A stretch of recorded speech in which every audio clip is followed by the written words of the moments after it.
जय हिंद दोस्तों। ये मॉडर्न हिस्ट्री की आज आपकी चौथी क्लास है। पहली लास्ट जो क्लास थी, लास्ट तीसरी क्लास जो थी, उसमें हमने गांधी जी की क्षेत्रीय आंदोलन, जिसमें हम चंपारण आंदोलन, अहमदाबाद मिल मजदूर आंदोलन और आपका खेड़ा आंदोलन को हमने पढ़ा। नेक्स्ट इसी सीरीज में आगे हम पढ़ेंगे आपका रोल एक्ट जिसे हम क्रांतिकारी अराजकता अधिनियम 1919 कहते हैं। क्रांतिकारी अराजकता अधिनियम 1919 क्या है, अंग्रेजों को ऐसा कानून लाने की क्या जरूरत पड़ी और इस कानून के विरोध में भारतीय लोगों ने क्या किया, ये सब इस वीडियो में आप पढ़ोगे। मैं उम्मीद करता हूं कि आपने लास्ट तीनों वीडियो के आपने क्या बना लिए होंगे, नोट्स बना लिए होंगे और आगे इसी प्रकार से आप अपने नोट्स को कंप्लीट कर रहे होंगे। मैं लास्ट में बता चुका हूं, यदि आप अपने नोट्स कंप्लीट नहीं करेंगे तो सिलेक्शन लेने में थोड़ा सा परेशानी आएगी। चलिए आगे की वीडियो को स्टार्ट करते हैं। आज देखिए 1905 से लेकर 1919 के मध्यांश, 1905 और से लेकर 1919 के बीच भारत में क्रांतिकारी गतिविधियां उठ रही थी, या हम ये कह सकते हैं कि अब अंग्रेजों का विरोध होना स्टार्ट हो गया था। कैसे, देखो 1905 में, मैं अभी पीछे आपको पढ़ाऊंगा, 1905 ईस्वी में अंग्रेजों ने सोच समझकर बंगाल विभाजन किया और उस बंगाल विभाजन के माध्यम से हिंदू मुस्लिम एकता को तोड़ने का प्रयास किया। 1906 में इन्होंने मुस्लिम लीग का गठन किया, जिसमें हिंदू और मुस्लिम की एकता पूर्ण रूप से इन्होंने तोड़ दी। बंगाल विभाजन के विरोध में 1907 ईस्वी में बंगाल विभाजन के विरोध में 1907 ईस्वी में स्वदेशी आंदोलन चलाया गया, जिसमें हिंदू मुस्लिम दोनों ने मिलकर भाग लिया था। ठीक है, जिसमें हिंदू मुस्लिम दोनों ने मिलकर भाग लिया था, लेकिन स्वदेशी आंदोलन पूर्ण रूप से बंगाल विभाजन के विरोध में ही चलाया गया था। 1916 ईस्वी में मुस्लिम लीग और कांग्रेस एक हो गई थी। अब इस बात का डर अंग्रेजों को लगने लगा था कि कहीं आगे चलकर इस प्रकार की कोई गतिविधियां दोबारा ना उठने लगें, जैसे स्वदेशी आंदोलन सन 1907 में हुआ था। 1907 में ही बाल गंगाधर तिलक और एनी बेसेंट ने होम रूल आंदोलन स्टार्ट कर दिए थे। यानी ये जो सब घटनाएं थी, ये जो सब घटनाएं हो रही थी, इनसे अंग्रेज क्या हो गए थे, भयभीत हो गए थे। उन्होंने कहा कि यदि इसी प्रकार से गतिविधियां उठती रहीं, यानी अंग्रेजों के विरुद्ध अगर इसी प्रकार से गतिविधियां होती रहीं, तो अंग्रेजों को भारत छोड़कर जाना पड़ेगा। दूसरा एक कारण ये था कि प्रथम विश्व युद्ध के दौरान सन 1914 से 1918 के मध्यांश जो प्रथम विश्व युद्ध चला था, उस दौरान अंग्रेजी सरकार ने भारत रक्षा अधिनियम पास किया था। यानी कि इस दौरान के लिए अंग्रेजी सरकार ने भारत सुरक्षा अधिनियम लागू किया था। ये अधिनियम सन 1918 में समाप्त हो रहा था। ये अधिनियम 1918 में क्या हो रहा था, समाप्त हो रहा था।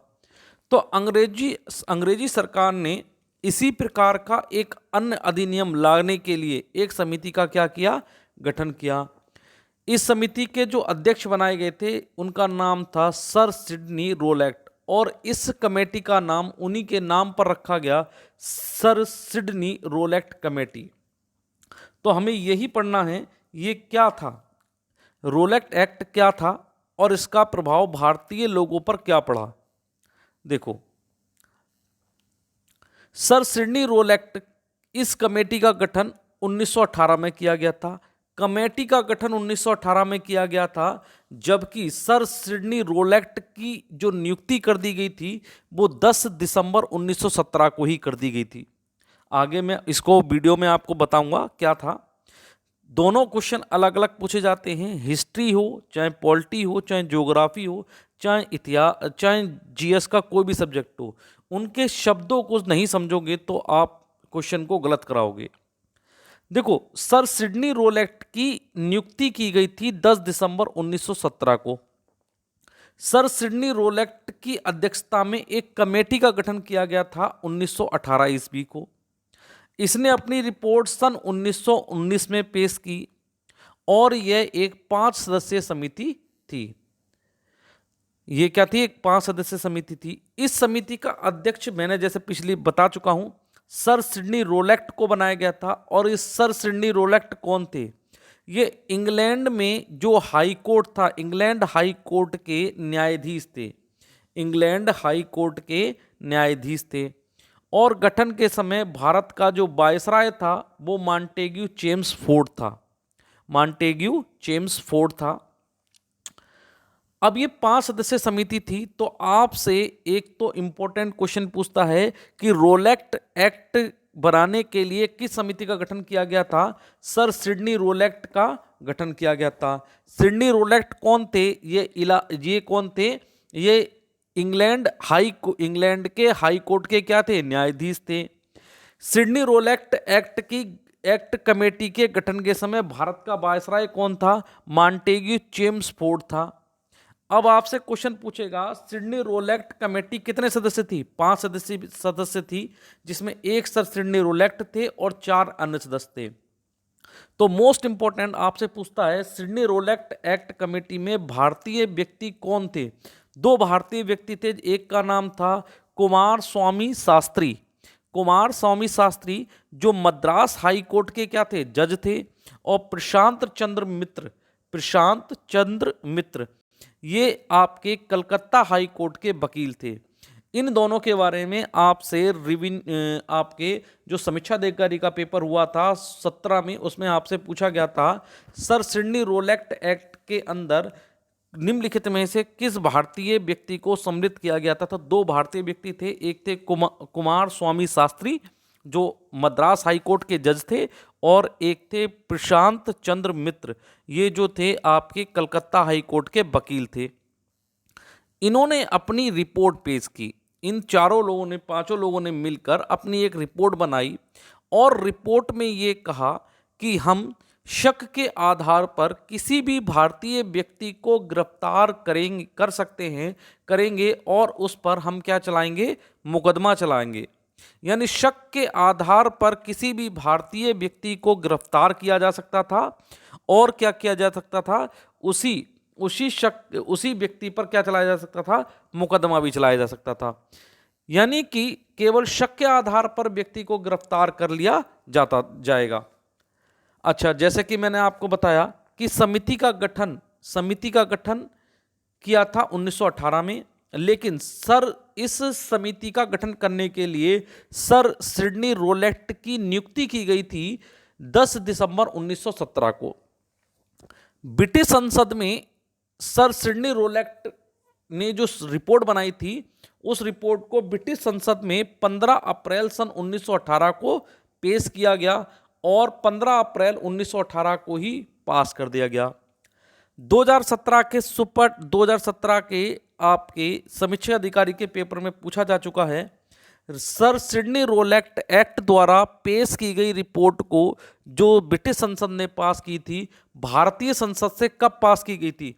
18 मार्च 1919 को। यानी कि 15 अप्रैल 1918 को जब ब्रिटिश पार्लियामेंट से इसे पास कर दिया गया, इस रिपोर्ट को पास कर दिया गया, यानी इसे कानून बना दिया गया, तो क्या हुआ? तब इसे भारत भेजा गया। फरवरी 1919 में ये भारत आ गई, ये रिपोर्ट भारत आ गई, यानी ये अधिनियम भारत आ गया। और वायसराय ने इसे संसद में 18 मार्च 1919 को रखा। 18 मार्च 1919 को इसे भारतीय संसद से भी क्या कर दिया गया? पास कर दिया गया। पास करने के बाद भारतीय लोगों ने इसका जोरों शोरों से क्या किया? विरोध किया और इसे काला कानून कहा। क्वेश्चन आता है सर सिडनी रोलेक्ट ने जो कानून बनाया था उसे काला कानून किस व्यक्ति द्वारा कहा गया था? उसे गांधी जी ने काला कानून कहा। गांधी जी के अनुसार यह एक काला कानून था। इस कानून के तहत किसी भी गिरफ्तार किए गए किसी भी व्यक्ति को अपने पक्ष में ना तो वकील, ना ही दलील और ना ही अपील करने की इजाजत थी। यानी कि ये काला कानून इसे इसलिए कहा गया क्योंकि जो भी व्यक्ति शक के आधार पर इस कानून के तहत गिरफ्तार किया जाएगा उस व्यक्ति को ना ही वकील करने का अधिकार था, ना ही दलील देने का अधिकार था और ना ही अपील करने का अधिकार था।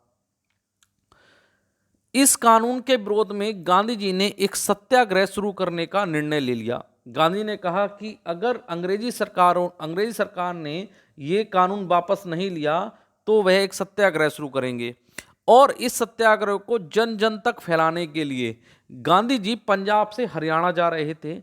उसी दौरान हरियाणा के पलवल से गांधी जी को गिरफ्तार कर लिया गया और 8 अप्रैल 1919 को गांधी जी को गिरफ्तार कर बंबई जेल में भेज दिया गया।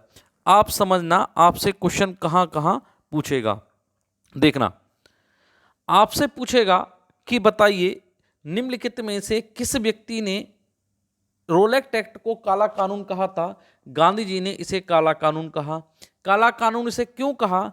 क्योंकि ये जो कानून था वो बिना वकील, बिना दलील और बिना अपील के था।